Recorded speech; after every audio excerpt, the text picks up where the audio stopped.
Hello दोस्तों, तो आज मैं आपको इस वीडियो में बताने वाली हूँ कि टोफू घर पे आसानी से कैसे बनाएं। आसानी से टोफू बनाने के लिए मैंने ऑलरेडी सोयाबीन का आटा घर में पिसवा के रखा हुआ है। आप चाहें तो सोयाबीन की दाल को भी रात को भिगो के रख सकते हैं, पर ये बहुत ही ज़्यादा इजी है और इंस्टेंट है। तो मैंने 2 चम्मच के लगभग सोयाबीन का आटा लिया है, उसमें लगभग 3 से 4 ग्लास पानी मैंने डाल दिया है और इसे अच्छे से मिक्स करके गैस पे चढ़ा देंगे 10 मिनट के लिए। अच्छे से इसे बॉईल होने देंगे। तब तक मैं आपको सोयाबीन खाने के कुछ फ़ायदे गिनवा देती हूँ दोस्तों। सोयाबीन खाना हमारे लिए बहुत ज़रूरी है। जो वेजिटेरियन लोग हैं, उन्हें प्रोटीन बहुत कम मिलता है, तो ये प्रोटीन का एक बहुत ही अच्छा स्रोत है। फाइबर इसमें बहुत ज़्यादा होता है। ये हमारी हड्डियों को मजबूती देता है, दिल की सेहत को अच्छा बनाता है और हमारा जो डाइजेशन है, उसकी क्रिया को भी बेहतर बनाने में मदद करता है। अगर आप मोटापा कम करना चाहते हैं तो सोयाबीन को अपनी डाइट में ज़रूर इंक्लूड कीजिए। अगर आप हेयर फॉल से बचना चाहते हैं तो सोयाबीन को अपनी डाइट में ज़रूर इंक्लूड कीजिए। तो सोयाबीन को खाने के अनगिनत फ़ायदे हैं। अब ऐसे तो सोयाबीन खाया नहीं जा सकता, मतलब मुझे तो दाल ज़्यादा पसंद नहीं है इसकी, तो या तो मैं इसका टोफू या दूध बना के पी लेती हूँ। एक चीज़ और बहुत इंपॉर्टेंट है जानने के लिए कि सोयाबीन में बहुत ज़्यादा मात्रा में प्रोटीन होता है, यानी कि 100 ग्राम ऑफ सोयाबीन में 36 ग्राम प्रोटीन होता है।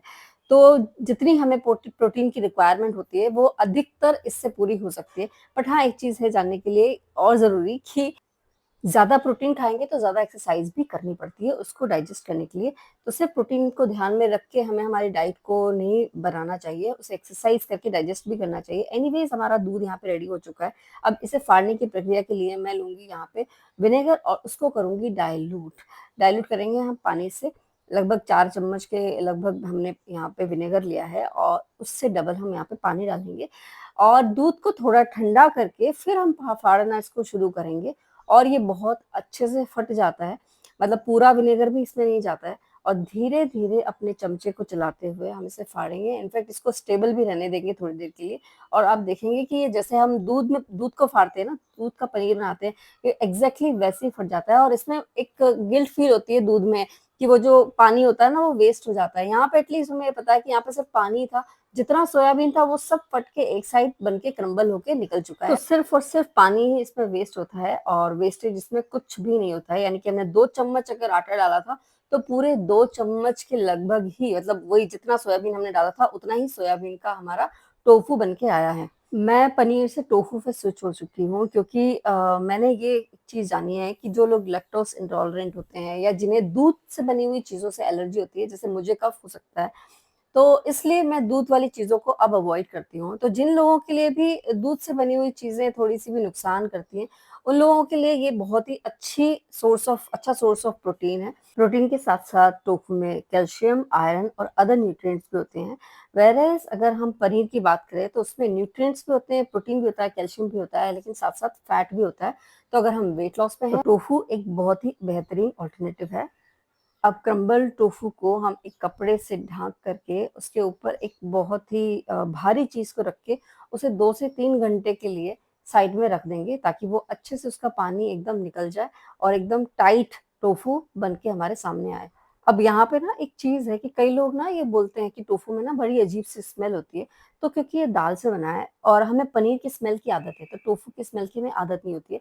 बट जब हम करी बनाते हैं, भुर्जी बनाते हैं या इसकी कोई सब्ज़ी बनाते हैं या सूप बनाते हैं, तब वो स्मेल थोड़ी चली जाती है, बट थोड़ी यहाँ पे रहती है। तो धीरे-धीरे जब हम टोफू खाने लगते हैं, तो हमें उसकी आदत हो जाएगी और फिर हमें वो स्मेल बुरी नहीं लगेगी। मैंने ना एक्चुअली इंस्टेंट टोफू बनाया था। मैंने 2 से 3 घंटे इसको डेफ़िनेटली नहीं रखा, इसलिए थोड़ा-सा इसमें थोड़ा मॉइस्चर है और मुझे जल्दी ही अपने लिए खाना बनाना था। मतलब मैं शाम को खाने वाली थी सोया पनीर की भुर्जी और आपको भुर्जी की रेसिपी भी यहाँ पे मिलेगी। बट अगर इसको हम कट करके फ्रिज में रख देंगे तो ये और भी टाइट हो जाएगा और अगर आप इसे 2 से 3 घंटे डेफ़िनेटली रखेंगे, तो इसका पूरा पानी, पूरा मॉइस्चर एकदम निकल जाएगा और बिल्कुल टाइट ही आपके सामने निकल के आएगा। अब यहाँ पे बात आती है कि वेट लॉस के लिए हमें कितना टोफू खाना चाहिए दिन भर में, तो 100 से 200 ग्राम तक टोफू हम पर डे कंज़्यूम कर सकते हैं सेफ़ली। उसमें 8 से 12 ग्राम तक आपको प्रोटीन मिल जाएगा। टोफू वेट लॉस करने के साथ-साथ एक काम बड़ा अच्छा करता है कि हमारे स्किन की इलास्टिसिटी को मेंटेन करता है, उसको एनहांस करता है, हमारे फेशियल मसल को टोन करता है और हमारी एजिंग को स्लो डाउन करता है। रिंकल्स के जो अपीयरेंस है उसको रिड्यूस कर देता है। अब इसे खाना कैसे है तो जल्दी से देख लेते हैं एक क्विक रेसिपी। यहाँ पे प्याज़ रखे हैं, टमाटर रखे हैं और कटा हुआ लहसुन रखा हुआ है। तो मैं बनाने वाली हूँ यहाँ पे टोफू की bhurji and I am in love with this recipe. मतलब मैं कितना भी खा सकती हूँ, लेकिन हाँ, मुझे ये ध्यान तो रखना ही है कि मुझे इसे मॉडरेशन में खाना है।